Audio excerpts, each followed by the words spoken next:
दोस्तों आप लोग देख रहे हैं प्रो वाइन्स 1 मिलियन। तो फिर से एक बार स्वागत है प्रो वाइन्स 1 मिलियन में। तो अभी अभी आप लोग को दिखा देंगे कि खेसारी लाल यादव का नए सॉन्ग का पोस्टर आ चुका है, जो कि आप लोग को देखने को मिलेगा।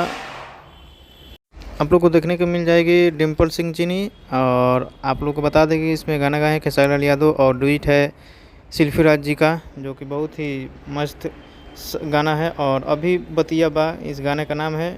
कल सुबह 7 बजे आप लोग को देखने को मिल जाएगा, जो जो कि चैनल का नाम आया है ए बी ट्यून्स प्रेजेंट पे आएगा। ये कल सुबह 7 बजे आप लोगों के बीच में देखने को मिल जाएगा। और बहुत ही काफ़ी सुंदर अच्छा तरीक़ा से इसको शूट किया गया है, काफ़ी बड़े लेवल का शूट किया गया है। और वीडियो का क्वालिटी आप लोग देख ही गए होंगे कैसा है।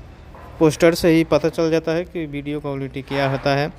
और आप लोग को बता दें कि बहुत ही जल्द आप लोग को कल सुबह देखने को मिल जाएगा। तो आप लोग पूरा अपना प्यार दीजिए। अभी गाना का नाम है अभी बतिया बा। जब तक ये जय हिंद जय भोजपुरी।